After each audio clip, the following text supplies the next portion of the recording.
Good morning, students. As we have studied about Crookes cathode ray tube and Goldstein's cathode ray tube. So, from Crookes cathode ray tube, electrons were discovered, and from Goldstein's tube, that was the modified version of the cathode ray tube, and from that, what was discovered? Protons were discovered. Electrons, as you know, they are negatively charged particles, and protons are positively charged particles. Now the question arises that in a particular atom, how does this electron and protons reside? So today we will be discussing about the structure of an atom in which electrons and protons reside.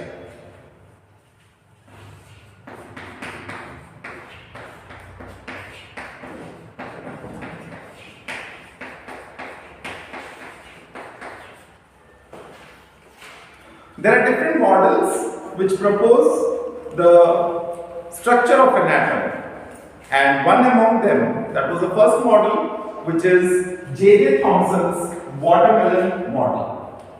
J.J. Thomson's watermelon model is also popularly known as plum pudding model.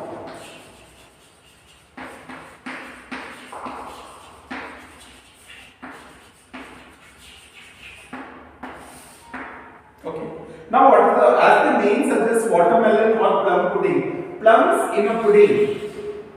Plums in the pudding. That means the pudding is totally the matter. In that we have plums which are garnished in that. So the same way in the watermelon, the pulp of the watermelon, in that we have seeds inside it. So this pulp of the watermelon resides the positively charged particles, and the electrons, that is the seeds, are the negatively charged particles. So J.J. Thomson said that in an atom, the positively charged mass, that is the protons, they remain scattered, in which the electrons, they remain embedded in it. So this was all about Thomson's watermelon model.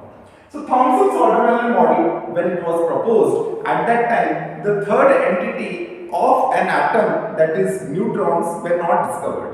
Moreover, J.J. Thomson's watermelon model was basically theoretical, so it did not have any experimental backup. That's the reason why it was discarded. The second model that was proposed was Rutherford's atomic model.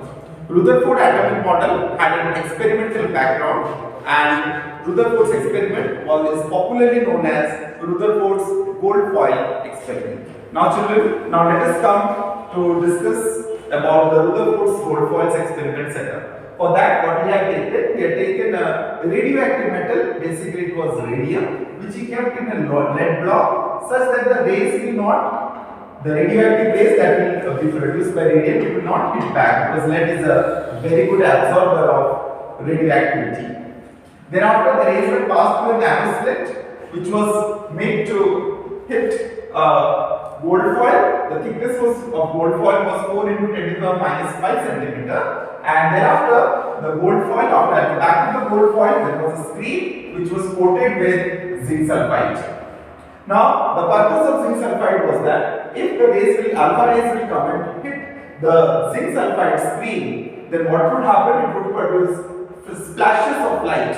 These splashes of light will indicate that the ray has striken the zinc sulfide screen. Okay, so now what did you observe? When the alpha rays passed through this gold approached the gold foil, at that time he saw that some rays deflected at wider angles, some rays passed through it, and a ray it reflected back its path.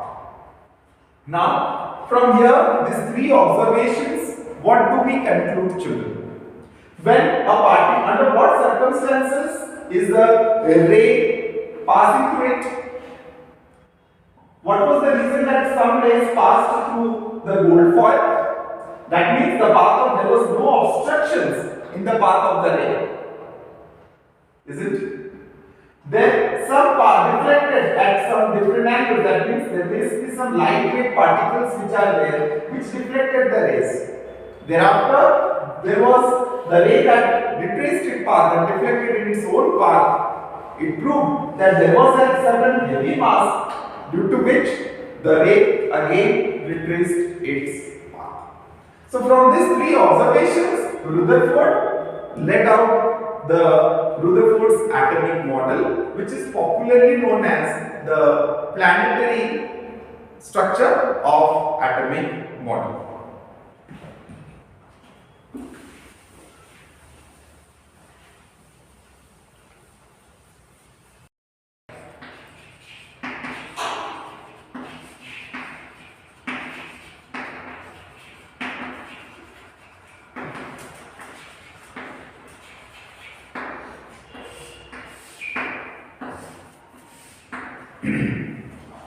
Depending on the conclusions of the experiment, Rutherford proposed the Rutherford's atomic model. So as per this, he said that there are two parts of an atom. That means an atom basically is divided into two parts. The first part is called as the nucleus, and the other part apart from the nucleus, he called it as the extranuclear part.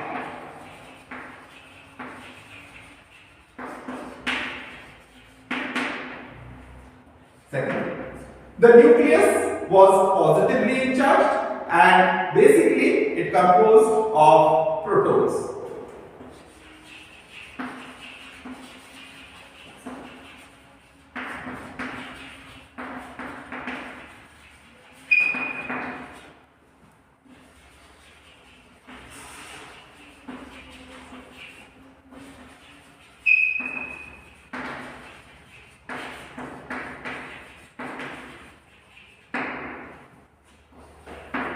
The extranuclear part contained the negatively charged electrons which revolved around the proton, okay, in its permitted path called as, which he called them to be orbits.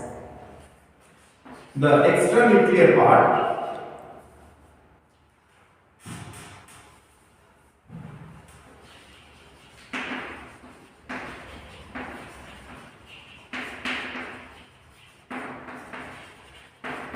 contain electrons that revolve around the nucleus.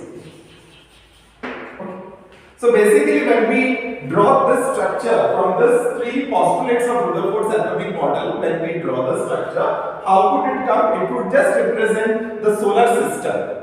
That means the nucleus, which is positively charged, which is a heavy mass, which is at the center, and we have the electrons which are moving around it in permitted paths, which he called them to be orbits.